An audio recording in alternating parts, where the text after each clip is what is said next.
বন্ধুরা, কেমন আছো সবাই? চলে আসলাম আমার বাগানের আরও একটা নতুন ভিডিও নিয়ে। ভিডিওটি দেখলে অবশ্যই ভালো লাগবে। যারা এখনও আমার চ্যানেলটি সাবস্ক্রাইব করনি তারা আর দেরি না করে এখনই সাবস্ক্রাইব করে নাও। আজ শোনাবো আমি আর আন্টি কিভাবে বাবা ও কাকার সাথে খেললাম সেই কাহিনী। কলেজ থেকে ফিরে এসে খাওয়া দাওয়ার পর একটু ঘুমিয়ে বিকালের সায়েন্সের টিউশনে গেলাম, কিন্তু সেখানেও আমি পড়ায় মন বসাতে পারলাম না, তাই তাড়াতাড়ি ফিরে এলাম। কালকে ছুটি বলে কাকার আসতে দেরি হবে, আমি তাই ঘুমিয়ে পড়লাম। পরের দিন ছিল ছুটির দিন, সবাই বাসায়। রাতে কাকা বেশ করে আমার সাথে খেলল। সত্যি বলতে কাকার সাথে করতে ভালোই লাগতো আমার। শনিবার কলেজ খুললে আমি কলেজ চলে যাই সকালে উঠে। অবশ্য সৌরভ স্যার ঘুরতে যাওয়ায় সকালের টিউশনটা আর নেই, তাই একটু দেরি করেই উঠতে পারলাম। কলেজ আজকে আগেই ছুটি দিয়ে দিল। কলেজে কি যেন গন্ডগোল হয়েছে, তাই এক ক্লাস করেই ছুটি। এরপর আমি বাসায় চলে আসলাম। ভাবলাম বাসায় ফিরে আজকে তাপসকে ফোন করব। অনেক দিন ওর সাথে খেলি না। আজকে শনিবার বলে কাকার কাজের বেশ চাপ, বাসায় আসার সুযোগ একেবারেই নেই। আর বাবাও আমার ভাইকে স্কুলে ছেড়ে দিয়ে অফিসে চলে গেছে, আর মা তো তার অফিসে, তাই বাসায় কেউ থাকবে না। তাই আমি বেশ খুশি খুশি মনে বাড়ি ফিরছিলাম। হঠাৎ দেখি আমাদের পাড়ার দুটো বখাটে ছেলে আমার দিকে তাকিয়ে আছে। ওরা আমাদের এলাকারই দীপুদা আর অভিদা। ওরা আমাকে অনেক আগে থেকেই চিনে। ওদের বয়স আনুমানিক 23-24 হয়েছে, কিন্তু কোনো কাজ করে না, শুধু গার্লস কলেজের সামনে দাঁড়িয়ে থাকে। কিন্তু ওদের তো আমাকে ফলো করার কথা না। একটু পরে বুঝতে পারলাম ওরা মূলত আমাকে না, আমার বান্ধবী মীরাকে ফলো করছে। মীরা খুবই ভালো মেয়ে, খুব ভদ্র, তবে আমার মতো না, আসলেই ভদ্র। তাই ওকে ফলো করার ব্যাপারটা আমার একদম ভালো লাগলো না। আমি বাসায় ফিরে দেখি বাইরের তালা খোলা, দরজার লক দেওয়া শুধু। তখন আমি আমার চাবি দিয়ে দরজা খুলে ভেতরে ঢুকলাম। দেখি কেউ নেই, কিন্তু মা বাবার ঘর থেকে একটা শব্দ আসছে। ভালো করে শুনে দেখি এটা লাগালাগির শব্দ। তখন আমি মনে মনে ভাবলাম মা বাবা ফিরে এসে করছে নাকি, কিন্তু সেটা হলে তো আমাদের গাড়িটা নিচে থাকতো। আর একটু পর তো সোহমের স্কুল ছুটি হবে, মা ওকে আনতে যাবে গাড়ি নিয়ে। তাহলে এই শব্দ আসছে কি করে? তারপর আমি বাবার ঘরের দিকে এগিয়ে গেলাম চুপচাপ। ভেতর থেকে শব্দ আসছে, অশোকদা, তোমার সাথে খেলতে যে কি মজা তা আমি তোমাকে বলে বোঝাতে পারবো না। আমি এই কথাগুলো শুনে তো অবাক। অশোক মানে তো আমার বাবা, কিন্তু বাবাকে দাদা বলছে কেন?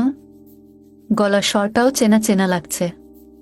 এর একটু পরেই আমি লক্ষ্য করলাম দরজা খোলা। বাসায় কেউ নেই বলে হয়তো দরজা আর আটকায়নি, শুধু চাপিয়ে দিয়েছে। আমি দরজাটা একটু ফাঁক করে ভেতরে উকি দিয়ে দেখলাম আমার বাবা মৌমিতা আন্টির সাথে শুরু করেছে। এটা দেখে আমার পুরো শিরশির করে উঠল। আমি অবশ্য পাশ থেকে শুধু লাফালাফি করা দেখতে পেলাম। বন্ধুরা, এইখানে তোমাদের সুবিধের জন্য বলে রাখি, মৌমিতা আন্টি হচ্ছে আমার ভাই সোহমের ফ্রেন্ড প্রিয়ার মা। ওনার স্বামী মানে প্রিয়ার বাবা সঞ্জয় আঙ্কেল বাবার খুব ভালো বন্ধু। যদিও বন্ধুত্বটা শুরু হয়েছিল সোহম আর প্রিয়ার দ্বারা। প্রিয়ার জন্যই সঞ্জয় আঙ্কেল আর মৌমিতা আন্টি আমাদের বাসায় আসতো। পরে আস্তে আস্তে ওরা আমাদের ফ্যামিলি ফ্রেন্ড হয়ে যায়। কিন্তু তাই বলে বাবা এইভাবে মৌমিতা আন্টির সাথে মজা করবে? অবশ্য করবেই না, বা কেন? মৌমিতা আন্টির যে সম্পদ, আমি আগেও লক্ষ্য করেছি, বাবা তো প্রায়ই মৌমিতা আন্টির দিকে তাকিয়ে থাকত। কিন্তু বাবা যে এইভাবে করবে তা আমি আগে কখনো বিশ্বাস করিনি। আন্টির আর বাবার এমন খেলা দেখে আমার কেমন যেন একটা লাগতে লাগলো। তাই একটু দূর থেকে আমিও নিজে একটু একটু শুরু করলাম। আমার বাবার বয়স 45 হলেও তার সামর্থ্য এখনো শেষ হয়নি, বরং 18-19 বছরের ছেলেদের তুলনায় অনেক ভালো আছে। এই বয়সেও বাবা নিয়মিত জিমে যায়। বাবাকে দেখে এমনিতেও 34-35 বলে মনে হয়। তবে আমি অপলকভাবে ওদের খেলা দেখতে লাগলাম। তারপর আমি যখন বুঝতে পারলাম ওদের শেষ হয়েছে, তখন আমি দরজাটা আবার চাপিয়ে দিয়ে আমার ঘরে চলে গেলাম। আর কোনো শব্দ করলাম না, বাসায় যেন আমি নেই। প্রায় 30 মিনিট পর বাবা মৌমিতা আন্টিকে নিজের সাথে নিয়ে যাওয়ার সময় দেখে আমার জুতো। তখন বাবা আমাকে ডাক দিয়ে জিজ্ঞেস করল, সীতা, তুই এসেছিস বাসায়? আমি বললাম, হুম। তবে এমন একটা ভাব নিয়ে বাবার কাছে গেলাম যেন দেখে মনে হয় আমি কেবল আসলাম। আমি বাবার কাছে যেতেই বাবার মুখ যেন শুকিয়ে গেল ভয়ে। পাশে তার উপর মৌমিতা আন্টি। কিন্তু খুব তাড়াতাড়ি সে নিজেকে সামলে নিয়ে জিজ্ঞেস করল, কিরে, কখন এলি? আমি বললাম, এই তো একটু আগেই, 5 মিনিট মতো হবে। দরজা খোলা দেখে আমি আমার চাবি দিয়ে খুলে দেখি তোমার জুতো। তাই ভাবলাম কোনো কাজে বাসায় এসেছো হয়তো। আমিও একটু ক্লান্ত ছিলাম তাই আর তোমার রুমে না গিয়ে আমার রুমে চলে গেছি। কিন্তু বাবা, মৌমিতা আন্টি এখানে কেন? আমার মুখে এই কথা শুনে বাবা খানিকটা ভ্যাবাচাকা খেয়ে গেল। তাও আমাকে বলল, আসলে তোর মৌমিতা আন্টি সোহমের কিছু জামা দিতে এসেছিল। সোহম নাকি প্রিয়ার সাথে পড়ার সময় ওর জামা রেখে এসেছিল। আর আমার সাথে কিছু কাজও ছিল। কিন্তু তোর আজকে এত সকালেই ছুটি যে? আমি বললাম, কলেজে কি যেন গন্ডগোল হয়েছে তাই ছুটি দিয়ে দিয়েছে। বাবা বলল, আচ্ছা থাক তাহলে আমরা যাই। তারপর আন্টিকে বলল, মৌমিতা কি আমার সাথেই যাবে না থাকবে সীতার সাথে? আন্টি বলল, আমি একটু থাকব।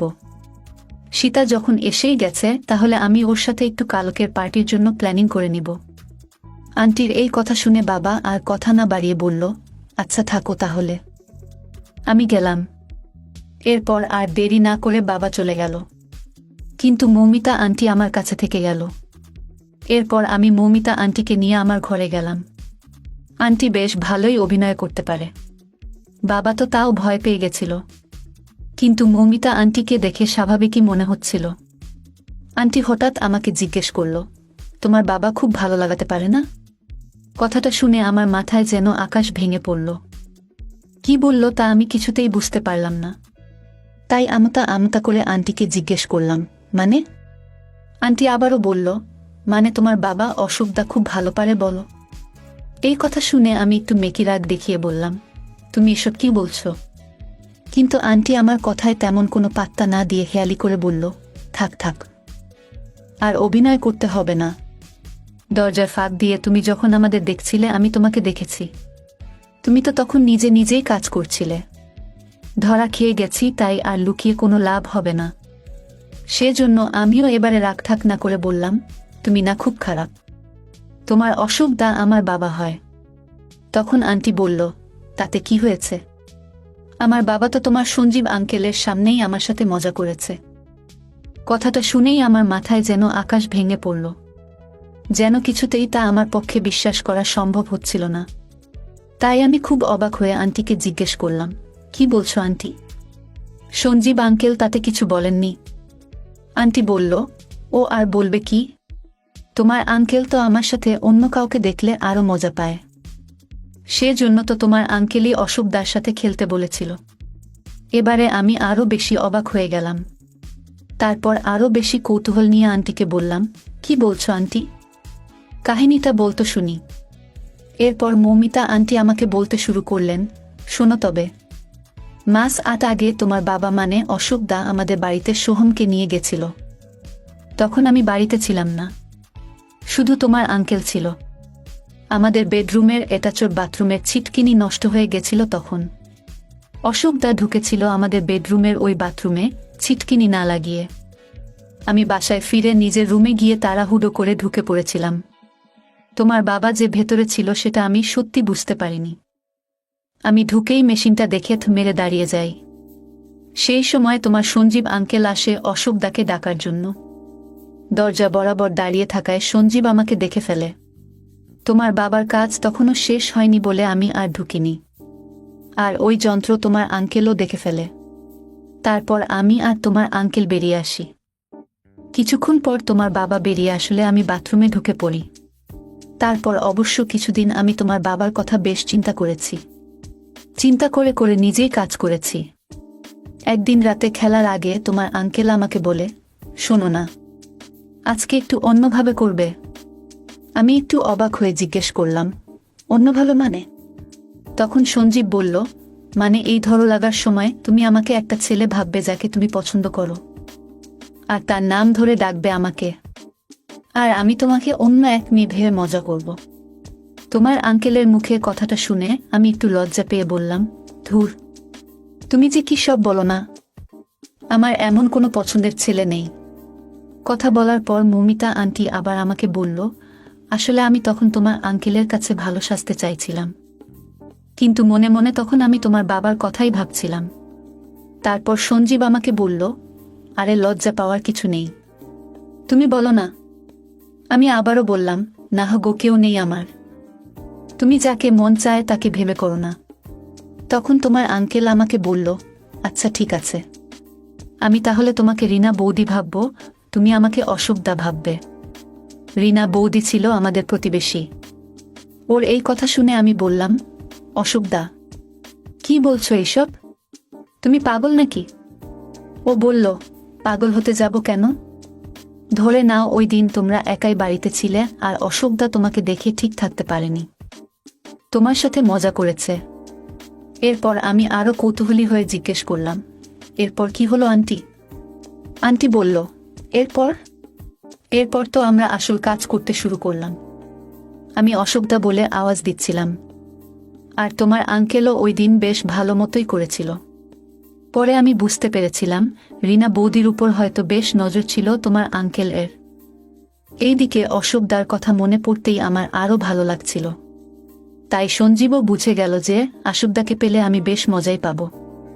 আমি আবার জিজ্ঞেস করলাম, তারপর? তখন আন্টি আমাকে বলল, বাবার গল্প শুনতে খুব ভালো লাগছে না? আমি বললাম, না, তুমি যে কি সব বলো না, এসব কথা বাদ দিয়ে গল্পটা বলো তো। এই কথা শুনে আন্টি একটু মুচকি হাসল। তারপর আবার বলতে শুরু করল, শোনো তবে। এরপর একদিন প্রিয়াকে তোমাদের বাসায় রেখে গেলাম না সন্ধ্যায়? আমি বললাম, মাস 6 আগে। তোমরা কোনো পার্টিতে যাবে বলছিলে। আন্টি বলল, কোনো পার্টি ছিল না, আমি তো পার্টি ভেবে সঞ্জীবের সাথে গেলাম। সঞ্জীব দেখি মাঝপথে থেমে গেল। আমি তখন ওকে জিজ্ঞেস করলাম, কি হলো, থামলে কেন? তখন তোমার আঙ্কেল বলল, আমার না আজকে পার্টিতে যেতে মন চাইছে না। কথাটা শুনে আমি খানিকটা বিরক্তই হলাম। এরপর ওকে বললাম, তাহলে প্রিয়াকে ওদের বাসায় রেখে এলে কেন? চলো ওদের নিয়ে বাড়ি যাই। কিন্তু সঞ্জীব বলল, না, আমি ভাবছিলাম আজকে বাসায় আমি আর তুমি ফিল্মের মতো করব। ব্যাপারটা বুঝতে পেরে আমি বললাম, তুমিও না? এই বয়সে এসেও এইসব পাগলামো গেল না? সঞ্জীব বলল, চলো না বাড়ি যাই, শুধু আমি আর তুমি। তখন আমি আর না করতে পারলাম না, তাই ওকে বললাম, আচ্ছা চলো তাহলে। এসব শুনতে শুনতে আস্তে আস্তে আমার মনের ভিতরটাও কেমন জনি করতে লাগলো। তাই আমি মৌমিতা আন্টিকে জিজ্ঞেস করলাম, তারপর তোমরা কি করলে আন্টি? তখন আন্টি বলল, তারপর আর কি, বাসায় ফিরে সঞ্জীব আমাকে একটা শর্ট আর টপস পরিয়ে দিয়ে বলল, ওর নাকি ফ্যান্টাসি আছে এইটা নিয়ে। কিছুক্ষণ পর হঠাৎ দরজায় বেল বাজল। আমি ওই জামা খুলে ফেলতে চেয়েছিলাম, কিন্তু সঞ্জীব বাধা দিল। ও গিয়ে দেখবে আর যে এসেছে তাকে পাঠিয়ে দিবে বলে। একটু পরে সঞ্জীব দরজা খুলে ভেতরে আসলো। আমি ভাবলাম আগন্তুক লোক চলে গেছে হয়তো, তাই ওই স্কার্ট পরেই আমি বাইরে বেরিয়ে এলাম। এসে দেখি তোমার বাবা, অশোকদা। অশোকদাকে দেখে আমি কি করব বুঝতে পারছিলাম না। এটা বুঝতে পেরে আমি বেশ লজ্জায় পড়ে গেছিলাম। তারপরও আমতা আমতা করে জিজ্ঞেস করলাম, অশোকদা আপনি? দাদা বলল, আমি এদিকে এসেছিলাম, তাই ভাবলাম তোমাদের সাথে একটু দেখা করে যাই। এসে ডিস্টার্ব করলাম মনে হচ্ছে? আমি কিছু বলার আগেই তোমার আঙ্কেল বলল, না অমন কিছুই না, তুমি এসো অশোকদা। মৌমিতা, যাও তো কিছু খাবার নিয়ে এসো। তখন তোমার বাবা বলল, না না, কিছু আনতে হবে না, আমি চলে যাচ্ছি। সঞ্জীব বলল, তাই বললে হয় নাকি? মৌমিতা, যাও তো রান্নাঘরে গিয়ে কিছু খাবার নিয়ে এসো। অশোকদাকে দাও, আমি বাইরের থেকে একটা কোক নিয়ে আসি। এইটা বলেই সঞ্জীব চলে গেল কোক আনতে। আমি আর অশোকদা তখন বাসায় একা। আমি ওই ড্রেস পরেই রান্নাঘরে গেলাম। গিয়ে শুকনো স্ন্যাক্স প্লেটে সাজিয়ে রাখছিলাম। হঠাৎ পেছন থেকে এসে তোমার বাবা শুরু করল। হঠাৎ করে হাত পড়ায় আমি ছাড়িয়ে নেবার চেষ্টা করে বললাম, আহা, কি করছেন আপনি অশোকদা? এমন করবেন না প্লিজ, সঞ্জীব এখনই চলে আসবে। তখন তোমার বাবা বলল, কিচ্ছু হবে না, তোমাকে ওই দিন দেখার পর আর নিজেকে ঠিক রাখতে পারছিলাম না। আর আজকে তো বাসাও খালি। ওই দিন যে তাকিয়ে দেখছিলে, আজকে একটু আদর করে দাও না। আমি বললাম, কি বলছেন এইসব? কিন্তু তোমার বাবা আমার কোনো কথা না শুনেই সরাসরি সেট করে কাজ করতে লাগলেন।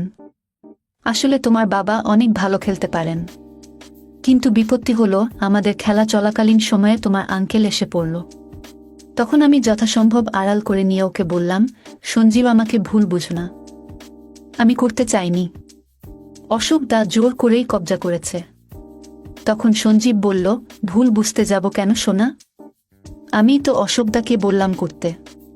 তুমি ওই দিন অশোকদার কথা বলতে যেভাবে আমাকে মজা দিয়েছিলে, তাতেই বুঝে গেছিলাম তুমি অশোকদাকে দিয়ে সুযোগ পেলে মজা নিবে। তাই আমি সেই সুযোগ করে দিলাম। ওর কথা শুনে আমি অবাক হয়ে জিজ্ঞেস করলাম, মানে? সঞ্জীব বলল, মানে এইটাই যে আমি ইচ্ছে করেই পার্টির নাম করে প্রিয়াকে ওদের বাসায় রেখে এসেছি, আর তোমাকে বাসায় এনে এইভাবে সাজিয়েছি। আর আমি অশোকদাকে এখানে আসতে বলেছি, আর তোমার মনের কথা পুরোপুরি জানতে বলেছি। এরপর আমাদের আর কোনো বাধা থাকলো না। সেদিনের পর থেকে আমি আর তোমার বাবা নিয়মিত খেলতে শুরু করলাম। পুরো গল্প শোনার পর আমিও আন্টিকে আমার মনের কথা খুলে বললাম। আমি তাকে বললাম, আন্টি, আমিও অনেক দিন থেকে পাই না। তুমি যদি আমার সাথে সঞ্জীব আঙ্কেলের একটা ব্যবস্থা করতে। কথাটা শুনে আন্টি মোটামুটি খুশি হয়ে বলল, তাহলে তো সঞ্জীব অনেক খুশি হবে। আমি খুব দ্রুত একটা ব্যবস্থা করব। এ কথা বলেই আন্টি সেদিন চলে গেল। এরপরে রবিবার মৌমিতা আন্টি আমাকে ডেকে পাঠালো। আমিও বাসায় বলে ওদের ওখানে গিয়ে আঙ্কেলের সাথে প্রায় অর্ধেক দিনভর মজা করলাম। ওই সময় আঙ্কেল 4 বার করলেন। ওনার পাওয়ার দেখে আমি ভালো মতো বুঝতে পারলাম আমার ছেলে বন্ধুদের থেকেও আঙ্কেল অনেক ভালো পারেন। তবে আঙ্কেলের সাথে আজকে বেশ তাড়াতাড়ি হয়ে গেল। আমার মনে পড়ল যে লোকটা আমার বাবার বন্ধু হয়। কিন্তু এইসব মাথা থেকে ঝেড়ে ফেলে আমি ফ্রেশ হয়ে নিলাম। তারপর বাসায় এসে কারোর সাথে কোনো কথা না বলেই আমি ঘুমিয়ে পড়লাম। বন্ধুরা, আজ এখানেই শেষ করছি। কেমন লাগলো আজকের ভিডিও কমেন্টে জানাও। আর আমার চ্যানেলটি সাবস্ক্রাইব করে আমার সাথেই থাকো। এতক্ষণ ধরে ভিডিওটি দেখার জন্য তোমাদের অসংখ্য ধন্যবাদ।